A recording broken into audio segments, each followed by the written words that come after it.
Africa, good evening, Africa. We are back with another episode here on African Confessions.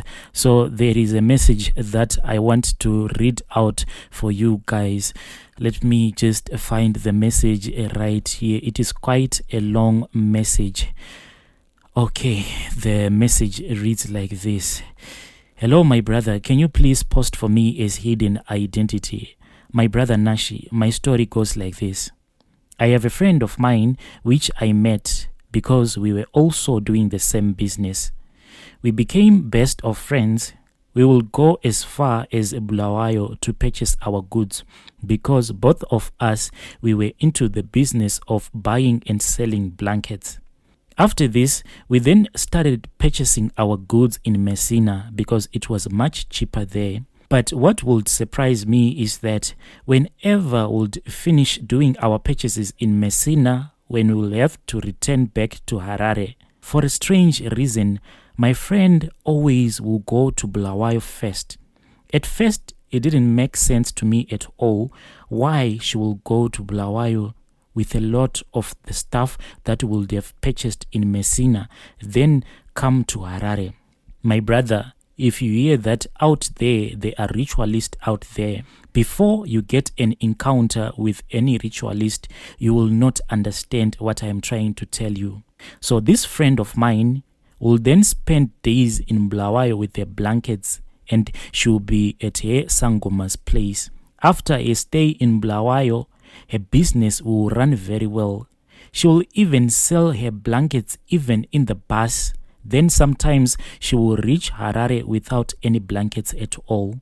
There was this other day that I remember very well. An ice cream man was having an argument with my friend after my friend purchased an ice cream. But then, for a funny reason, this ice cream man then refused the money that my friend was trying to give him. He kept on saying that, give this money to your relatives. So for me to end this argument, I then paid that ice cream man with my own money.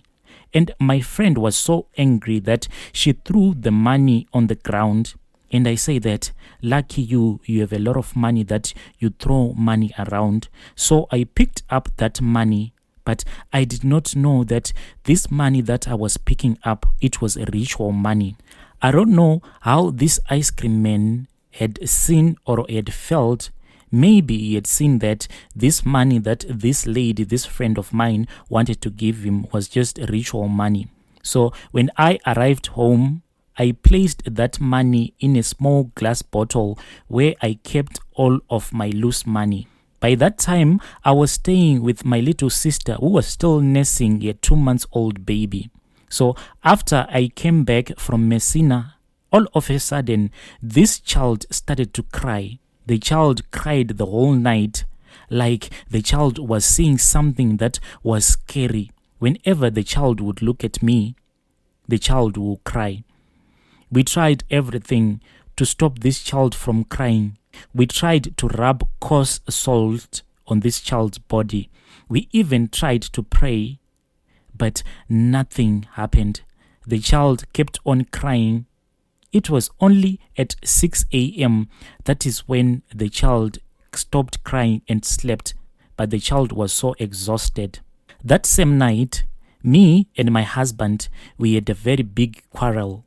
My husband suddenly was accusing me of stealing his money from his wallet. But later on, we noticed that whenever we'll send our kids to the shops to buy maybe some bread or some groceries, our children will return back home empty-handed. If you ask them, what happened? Where is the money? Where is the bread that I sent you to buy from the shops? The child will tell you that along the way, they had met this old man, and this old man had demanded money, saying that if you don't give me the money, I will kill you right now. My brother, at first, I'll beat up my children, thinking that they were lying, thinking that maybe they had used that money to buy something else. But we also noticed that that very same thing was also happening to us. It was just problems after problems. When you thought that you've made money, you've raised enough money to do something important, something will happen to take away that money. My brother, such were the hard times that we were facing. We would even pay fees for our kids, but we will be surprised that the school will still chase away our kids, saying that we did not pay their school fees. But after this, my brother, I then went to my friend and I asked her if she knew where I can find help, because what was happening to me was just too much and I was tired of this bad luck. She was shocked. I saw that she was shocked after I had told her my story. But I didn't know that she knew everything that was happening to me.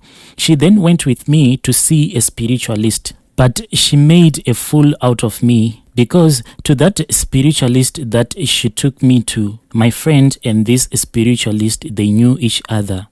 And when we went there, I clearly saw that this which I was being told were pure lies. After this, there happened a situation in my home and I had to ask my friend to give me some money, and I had to give her the coins that I had been keeping. But when I gave her these coins, I was in pain because I was planning to open this bottle of coins after 2 years. But because of the situation that I was facing at home, I had to give her all of my coins. Then she gave me some bank notes. It was only years later when I knew that the situation that I had faced in my house at that time that needed money, it was because of my friend. My friend, since she knew that now I was suspecting that the bad luck that I was facing was not normal, so she wanted those ritualistic coins that I had picked up the moment that she was having an argument with that ice cream man. I then met this lady who used to assist us whilst we were purchasing our blankets at a company called National Blankets that was in Bulawayo. We chatted and we spoke. Finally, I ended up mentioning my best friend's name. When I mentioned my best friend's name, this lady was shocked and surprised. She was surprised to hear that this friend of mine was still alive, because she said that this friend of mine once came to Bulawayo some time ago to see a certain Sangoma. This Sangoma used to stay right next door where this lady was staying in Nkai. After she told me that when this best friend of mine went to Nkai to this Sangoma, it was after she had been badly beaten by a tokoloshis and some unseen forces. When this best friend of mine visited this Sangoma that stayed in Kai, this Sangoma's advice to my best friend was that she had to let him burn these tokoloshis so that she can be free. But my best friend then refused, saying that she could not let this Sangoma burn her tokoloshis. Angrily, the Sangoma then sent her away. As me and that lady spoke, that lady told me that in those days, whenever you come to purchase our blankets, whenever you give me your money, I'll make sure that I place the money that you would have given me separately. Then I'll put salt all over that money, because we knew that your money was ritual money. After this lady had told me this, I went home. Then I told my husband. There was another guy who used to work with my husband who came from Malawi. We went with that guy to Malawi in search of help. When we arrived in Malawi, there was another Sangoma who helped us, who was using a mirror, and we saw everything that my friend had done to me. On that day, I saw how my friend had given me bad luck. On that day, I saw that when I picked up that money, which was refused by that ice cream man, it was not real money, but it was ritual money. The tokologies that were attached to that money, when I picked up that money, then followed me everywhere.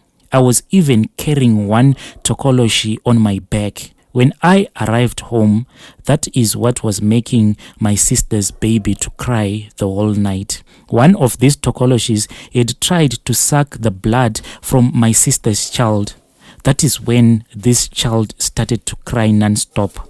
I saw many things in that mirror. If I tell you everything that I saw in that mirror, my audio will be so long, Brother Nashi. Please forgive me, my brother, because this WhatsApp voice note is going to have a lot of background noise, because where I stay near shops, and there are a lot of people that are playing their radios. That is where the noise is coming from. So me and my husband, we were given the charm of cleansing the bad luck. After returning home, I was told that my friend had came with the police to threaten me and to give me a peace order. And I did not even know the reason why she had given me this peace order. So I tried to call her, but she did not even pick up my calls. She then sent me a text message saying that stop harassing me or else I will sue you. So one day, because I was hurt with the things that she had told me, I thought of visiting her and to try to understand the meaning of her actions. I went in secret. My husband didn't even know. And by the time she was now staying in the suburbs. When I reached the suburbs, I then went to the place where my friend was now renting. When I reached there, I saw her brother, whom I had been told that he was now mentally disturbed. From nowhere, he had gone mad.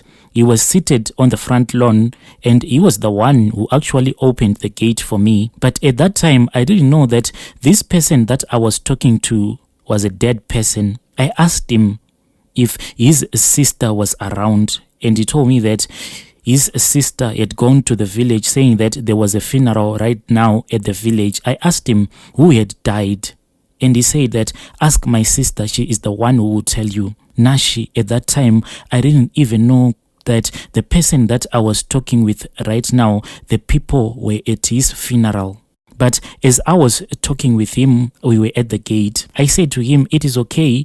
If she comes back, tell her that I came here looking for her. So as I was walking away from this guy, then he told me that if you think that I am lying, come and see.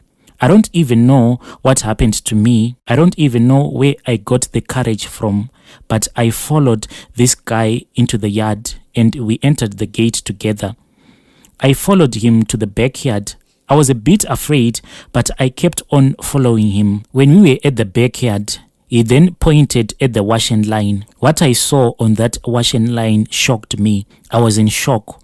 Seeing a blanket, it was a comforter type, white in color. What was happening on that blanket shocked me because that comforter was red, filled with fresh blood.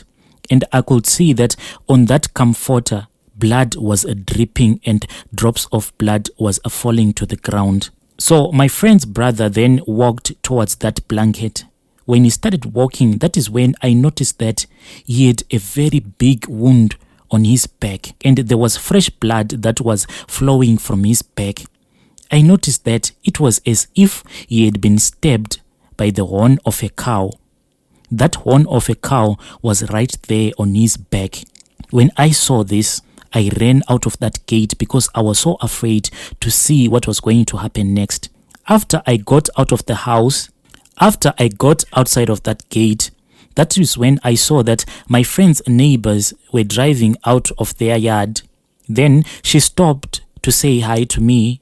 So as she was speaking to me, she said, condolences, because I heard that your brother has passed away. It is so painful. Yesterday he was okay, but we just heard that in the village, that is where he got injured and died. I was left speechless because that same person whom I was being told that was dead was the same person who had opened the gate for me. That was the same person whom I was speaking with a few minutes earlier. When I checked the gate again, I was surprised to see that that gate was locked. It had not been opened. I cried as I went back home. I didn't even tell my husband nor anyone about the things that I saw. I heard that my friend is so rich right now and she resides out of the country. From where she went, I don't know, because me and her, we never communicated again. That is my story, Brother Nashi. Guys, that was a message that I received as a WhatsApp voice note and we did a translation. We'll be back with more episodes.